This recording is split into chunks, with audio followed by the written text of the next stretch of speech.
Hello students, स्वागत है आपका हमारे स्टडी व्यू एजुकेशन चैनल में। यदि आपने हमारे स्टडी व्यू एजुकेशन चैनल को अभी तक सब्सक्राइब नहीं किया है तो प्लीज सब्सक्राइब कर दीजिए और हमारी वीडियो को लाइक भी कर दीजिए और शेयर भी कर दीजिए।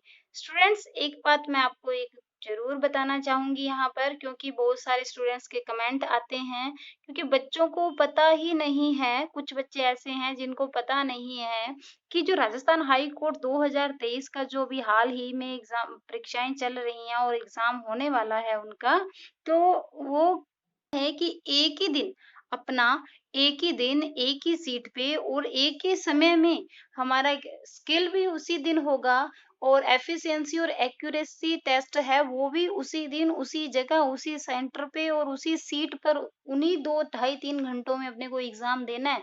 ना कि बच्चे कमेंट करते हैं कि मैडम पहले स्किल होगा, फिर स्किल का रिजल्ट आएगा और फिर हमारा एफिशिएंसी और एक्यूरेसी होगा। ऐसा नहीं है। एक ही दिन तीनों आपके टेस्ट होने वाले हैं और आपने इसका विशेष ध्यान रखना है। जो आपका एफिशिएंसी और एक्यूरेसी है 50-50 नंबर के हैं, उनके क्वेश्चंस आएंगे। एफिशिएंसी के अंदर आपको वहां प्रैक्टिकल करके बताना है कि इस तरह से हेडर फुटर लगेंगे, इस तरह से वाटरमार्क का लगेगा, अगर है तो हटाना है, इस तरह से पैराग्राफ में आपने कुछ ऐड करना है या फाइंड करना है, रिप्लेस करना है, क्या सारा प्रैक्टिकल है। उसमें 4 मेनू ही है, अपने होम की है उसके अंदर और अपना पेज लेआउट है, इंसर्ट है और जो टेबल का डिजाइन है वो टेबल भी है। तो उसी के पूरा उसका सिलेबस है, आप उसको अच्छे से उसकी तैयारी कीजिए। उनका अलग अलग वेटेज है। अगर आप हेडर फुटर वाले क्वेश्चन अच्छे से करते हो तो उसका भी वेटेज ज्यादा है। हेडर फुटर वाले का रिफाइंड और ये अपना रिप्लेस और फाइंड वाला है जो, उसका भी वेटेज ज्यादा है। तो इन टॉपिक्स को आप अच्छे से क्लियर करें, वहां भी अपनी मेरिट बनेगी, वो भी मायने रखते हैं। 70 वर्ड पर मिनट की स्पीड से डिक्टेशन लिखना कोई भी बड़ी बात नहीं है, आप आराम से लिख लोगे। अगर किसी बच्चे ने 3 महीने से भी तैयारी कर रहा है वो भी लिख लेगा। अगर किसी ने अच्छे से 2 महीने में भी तैयारी कर ली वो भी डिक्टेशन लिख लेगा। पर बात रह जाती है एफिशिएंसी और एक्यूरेसी की। आप उस पर विशेष ध्यान दीजिए और अच्छे से उसकी तैयारी कीजिए। आज की जो डिक्टेशन है वो 80 वर्ड पर मिनट की स्पीड से लिखवाई जा रही है। डिक्टेशन स्टार्ट होती है 5 सेकंड बाद। स्टार्ट।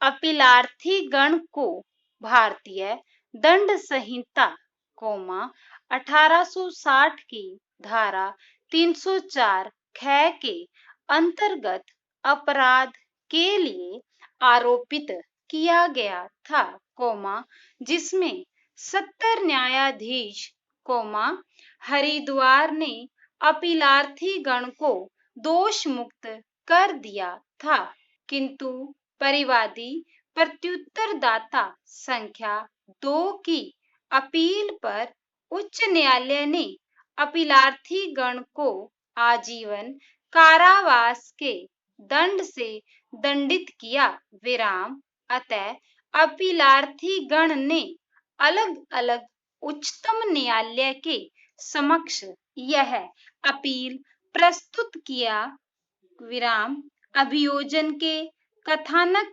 के अनुसार प्रत्युत्तरदाता संख्या 2, मृतका के पिता ने दिनांक 23/1/2011 को साय 5 बजे इस आशय का प्रथम सूचना रिपोर्ट दर्ज कराया कि अपीलार्थी संख्या 1 संदीप कुमार के साथ उसकी पुत्री प्रियंका का विवाह 10/12/2009 को संपन्न हुआ था और विवाह के कुछ ही दिन बाद अपीलार्थी और उसके माता पिता, मृतका के सास ससुर, दहेज के लिए उसके पुत्री को प्रताड़ित करने लगे, घटना के 1 महीना पूर्व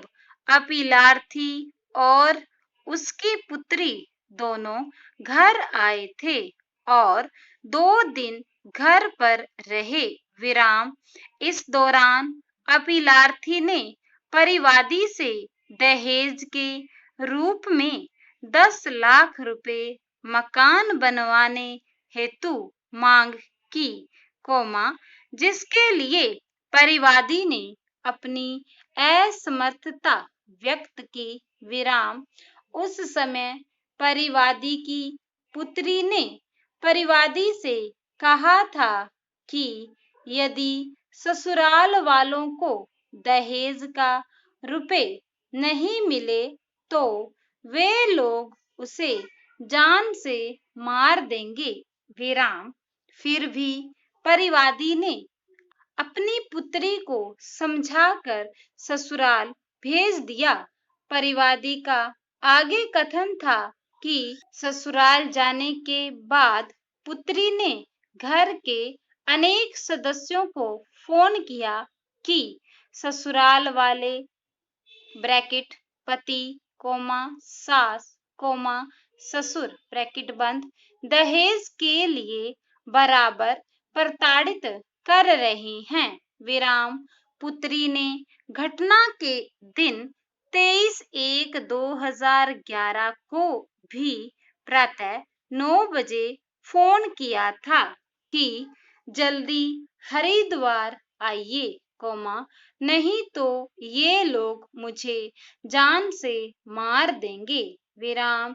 इसी दिन बाद में उसे सूचना मिली कि उसके पुत्री का शव उसके घर के सामने खड़ी उसी कार में पड़ी है कोमा जिसे उन्होंने विवाह में दहेज में दी थी।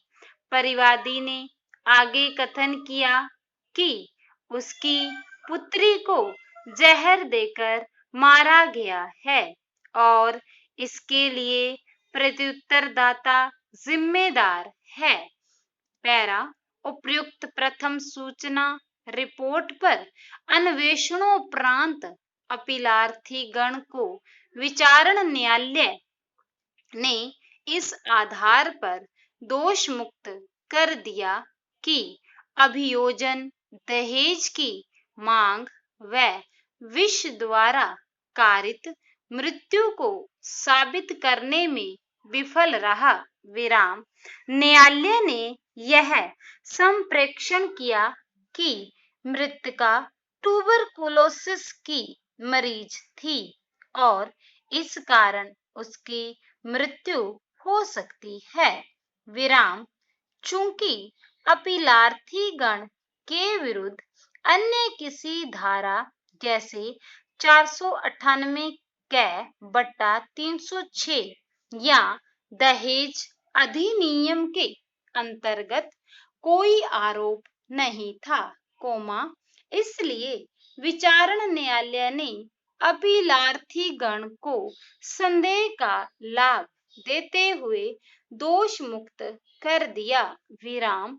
उच्च न्यायालय ने अभिलेख पर मौजूद साक्ष्यों से निष्कर्षित किया कि अपीलार्थी गण की ओर से दहेज की मांग की गई थी तथा मेडिकल साक्ष्य से स्पष्ट था कि मृतका को ट्यूबरकुलोसिस की बीमारी नहीं थी और उसकी इस बीमारी का प्रमाण पत्र झूठा था और उसकी मृत्यु विष के कारण हुई थी। विराम। विष द्वारा कारित मृत्यु के लिए उच्च न्यायालय ने अंततः चिंतामन लागू बनाम बंबई राज्य AIR 1960 SC 500 के मामले में उच्चतम न्यायालय द्वारा स्थापित विधि पर विश्वास व्यक्त किया। तदनुसार धारा 304 कै के अंतर्गत अपीलार्थी गण को आजीवन कारावास का दंड दिया। निर्णय नंबर 1।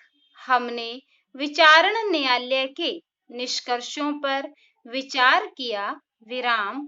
अपीलार्थी गण के विरुद्ध आरोप भारतीय दंड संहिता की धारा 304 कै के अंतर्गत लगाए गए थे। विराम। दहेज मृत्यु के संबंध में धारा 304 ख के अंतर्गत निम्न उपबंध किए गए हैं। पैरा धारा 304 ख दहेज मृत्यु 1 नंबर, जहां किसी स्त्री की मृत्यु किसी दाह या शारीरिक क्षति द्वारा कारित की जाती है या उसके विवाह के 7 वर्ष के भीतर सामान्य परिस्थितियों से अन्यथा हो जाती है और यह दर्शित किया जाता है। स्टॉप। स्टूडेंट्स, अगर आप इसी डिक्टेशन को कंप्यूटर के ऊपर टाइप करते हो तो आपने जब पैरा स्टार्ट करते हैं या डिक्टेशन स्टार्ट करते हैं तो वहां एक बार टैब बटन आपने दबाना है और फिर पैरे को शुरू करना है। एक बात का विशेष ध्यान रखना है कि जो बच्चे एग्जाम जो है हिंदी डिक्टेशन से दे रहे हैं उनका जो टाइपिंग स्पीड है वो हिंदी में ही होगा। वो बच्चे हिंदी में ही टाइपिंग में वहां 10 मिनट के लिए टाइपिंग स्पीड का टेस्ट देंगे। इस बात का आपने विशेष ध्यान रखना है। Thank you.